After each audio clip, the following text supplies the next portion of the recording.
Hari Om. Life changing Hindi audio book अपने रक्षक आप। प्रस्तावना।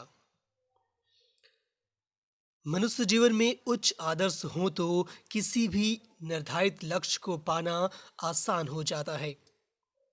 उच्च आदर्श वही होता है जो हमारे जीवन को सही दिशा देकर सफलता की ओर ले जाए। संसार में प्रत्येक मनुष्य सुखी, स्वस्थ और सम्मानित जीवन जीना चाहता है, पर उसे खोजता है आधुनिकता के नाम पर दिखने वाली बाहरी चमक दमक में। वह चकाचौंध की ओर आकर्षित हुए व्यक्ति का सम्मानित जीवन जीना तो दूर की बात है, वह तो अपने स्वास्थ्य के साथ साथ अमूल्य देह का ही सर्वनाश कर लेता है। आज विदेशों में ऐसी दयनीय स्थिति देखी जा रही है। फ्रायड जैसे निकृष्ट मानसिकता वाले व्यक्ति को अपना आदर्श मानने की भूल के कारण वहां का सामान्य जनजीवन त्रस्त हो चुका है। हमारे देश में अनादिकाल से महापुरुषों का अवतरण होता रहा है, जिन्होंने अपने अनुभवों और जीवन शैली से मनुष्य जाति को शाश्वत सुख का मार्ग दिखाया है। ऐसे महापुरुषों का आदर्श यदि हमारे जीवन में हो तो सुखी, स्वस्थ और सम्मानित जीवन जीना सहज और सरल है। इस पुस्तक में ऐसे ही आदर्श पात्रों के जीवन से जुड़ी घटनाओं का संकलन प्रस्तुत किया गया है, जैसे पढ़कर या सुनकर आपको अपने जीवन में एक नई दिशा, नया उत्साह अवश्य प्राप्त होगा। श्री योग वेदांत सेवा समिति, अहमदाबाद। अनुक्रम। सांप बना वरदान। जो अपने आदर्श से नहीं हटता, धैर्य और सहनशीलता को अपने चरित्र का भूषण बनाता है, उसके लिए सांप भी वरदान बन जाता है। अर्जुन सशरीर इंद्र सभा में गया तो उसके स्वागत में उर्वशी, रंभा आदि अप्सराओं ने नृत्य किए। अर्जुन के रूप सौंदर्य पर मोहित हो उर्वशी उसके निवास स्थान पर गई और प्रणय निवेदन किया।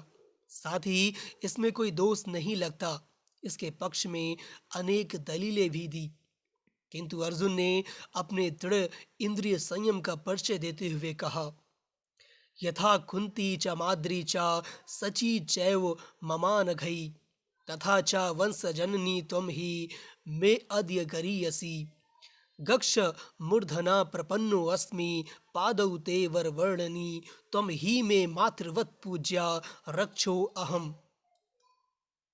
पुत्रवत् त्वया। अर्थात मेरी दृष्टि में कुंती, माद्री और सची का जो स्थान है वही तुम्हारा भी है।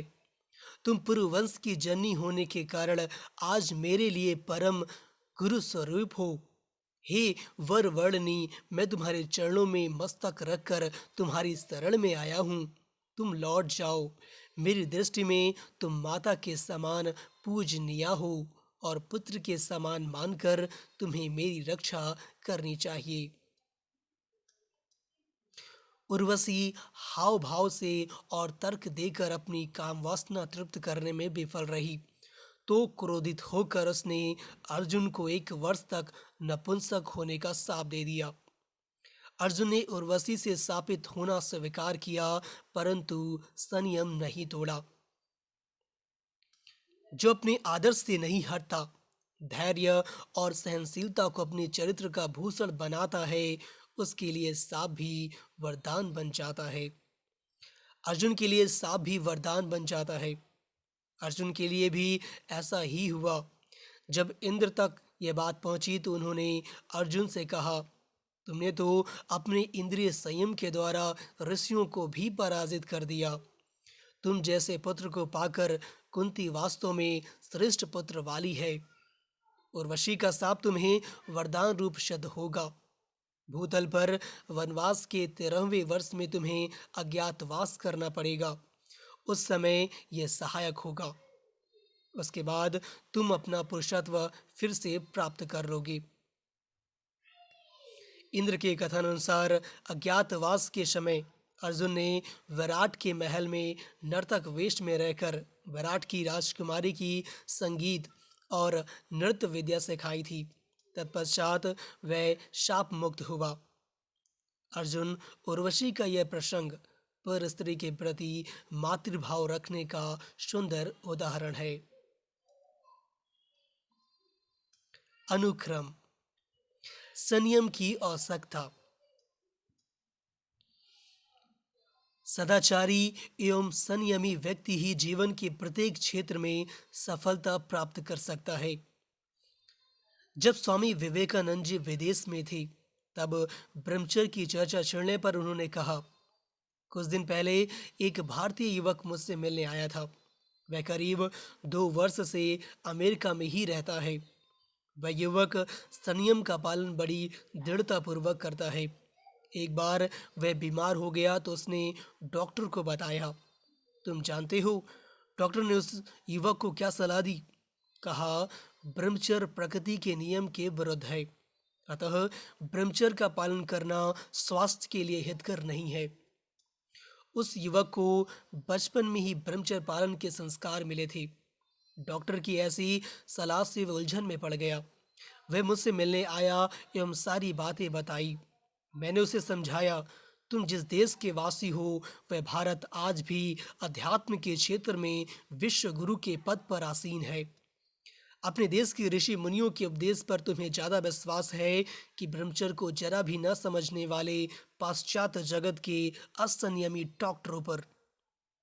ब्रह्मचर्य को प्रकृति के नियम के विरुद्ध कहने वालों को ब्रह्मचर्य शब्द के अर्थ का भी पता नहीं है। ब्रह्मचर्य के विषय में ऐसे गलत ख्याल रखने वालों से एक ही प्रश्न है कि आप में और पशुओं में क्या अंतर है। ये बात सच है कि मन को काम वासना से हटाना बहुत कठिन है, लेकिन उसे एक बार भी वश कर लोगे तो वह जिंदगी भर तुम्हारे कहने में चलेगा। केवल ब्रह्मचर्य का पालन किया जाए तो अल्पकाल में ही सारी विद्याएं आ जाती हैं।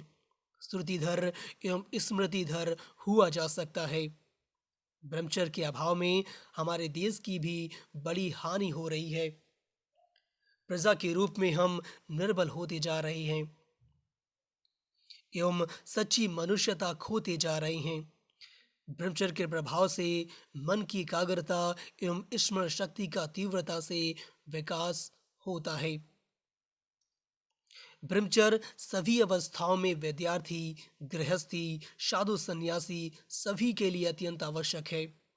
सदाचारी एवं संयमी व्यक्ति ही जीवन के प्रत्येक क्षेत्र में सफलता प्राप्त कर सकता है। चाहे बड़ा वैज्ञानिक हो या दार्शनिक, विद्वान हो या बड़ा उपदेशक, सभी को संयम की जरूरत है। स्वस्थ रहना हो तब भी ब्रह्मचर्य की जरूरत है, सुखी रहना हो तब भी ब्रह्मचर्य की जरूरत है और सम्मानित रहना हो तब भी ब्रह्मचर्य की जरूरत है। स्वामी विवेकानंद के जीवन में संयम था, तभी तो उन्होंने पूरी दुनिया में भारतीय अध्यात्म ज्ञान का ध्वज फहरा दिया। हे भारत के युवान व युवतियों, यदि जीवन में संयम सदाचार को अपना लो तो तुम भी महान से महान कार्य करने में सफल हो सकती हो। हरिओम।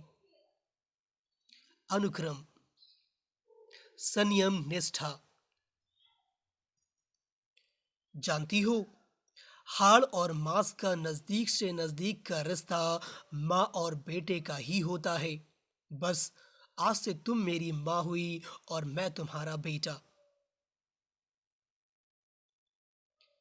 स्वामी रामतीर्थ जब प्रोफेसर थे तब उन्होंने एक प्रयोग किया और बाद में निष्कर्ष रूप में बताया कि जो विद्यार्थी परीक्षा के दिनों में या परीक्षा से कुछ दिन पहले विषयों में फंस जाते हैं वे परीक्षा में प्रायः असफल हो जाते हैं, यानी फेल हो जाते हैं, चाहे वर्ष भर उन्होंने अपनी कक्षा में अच्छे अंक क्यों ना पाए हों। जिन विद्यार्थियों का चित्र परीक्षा के दिनों में एकाग्र और शुद्ध रहा करता है वे ही सफल होते हैं। स्वामी रामतीर्थ का जीवन भी संयम से पूर्ण था। एक बार जब स्वामी रामतीर्थ अमेरिका में थे तब मनोरीना नाम की एक धनाढ़, रिच व सुंदर युवती ने उनके आगे एक प्रस्ताव रखा। मैं संसार भर में आपके नाम से कॉलेज, स्कूल, पुस्तकालय और अस्पताल खोलना चाहती हूँ। सारी दुनिया में आपके नाम से मिशन खुलवा दूंगी और प्रत्येक देश तथा नगर में आपके वेदांत के प्रचार का सफल प्रबंध करवा दूंगी। वास्तव में युवती का मकसद कुछ और ही था। इन सब बातों से वह स्वामी जी को प्रलोभन देने का प्रयास कर रही थी, किंतु रामतीर्थ भी अपनी निष्ठा में अटल थे। उन्होंने भी सहजतापूर्वक उत्तर दिया, दुनिया में जितने भी धार्मिक मिशन हैं वे सब राम के ही हैं। राम अपने नाम से कोई अलग मिशन चलाना नहीं चाहता, क्योंकि राम कोई नई बात तो कहता नहीं। राम जो कुछ कहता है वे शाश्वत सत्य है। परंतु उस युवती ने जब बार बार वही बात दोहराई, तब स्वामी जी ने पूछा, आखिर आप चाहती क्या हैं? इस सीधे प्रश्न पर उसने कहा कि मैं केवल अपना नाम मिसेज राम लिखना चाहती हूँ। मैं आपके नज़दीक से नज़दीक रहकर आपकी सेवा करना चाहती हूँ।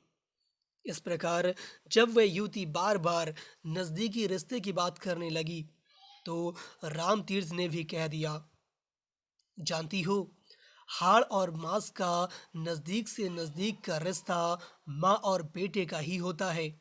बस आज से तुम मेरी माँ हुई और मैं तुम्हारा बेटा।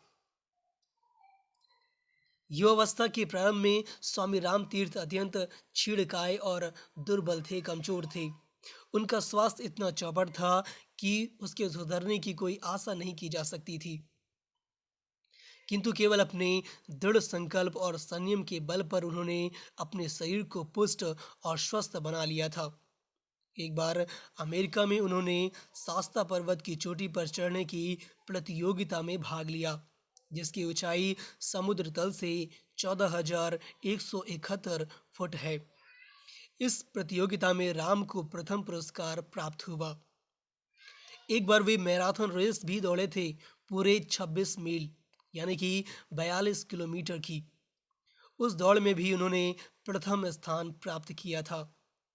सफलता की नींव है संयम निष्ठा।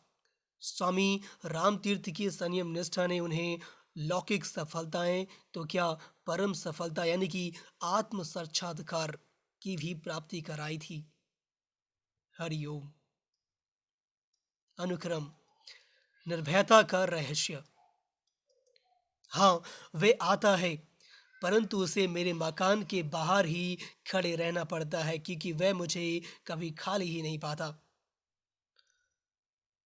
स्वामी दयानंद का ब्रह्मचर्य बल बड़ा अद्भुत था। वे शरीर से हृष्ट पुष्ट, स्पष्ट भाषी एवं निडर व्यक्तित्व के धनी थे।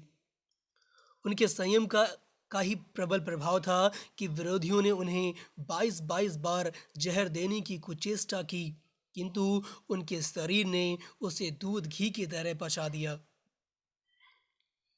एक बार अलीगढ़ में वे एक मुसलमान के यहाँ ठहरे हुए थे। अपना भोजन स्वयं बनाकर खाते एवं शाम को कुरान शरीफ पर प्रवचन करते। वे कहते, एक तरफ तो बोलते हो कि ला इलाह इल्लल्लाह, अल्लाह के सिवा कोई नहीं है, सब में अल्लाह है, और दूसरी तरफ बोलते हो कि हिंदुओं को मारो काटो, वे काफिर हैं। ये कैसे नालायकी के विचार हैं।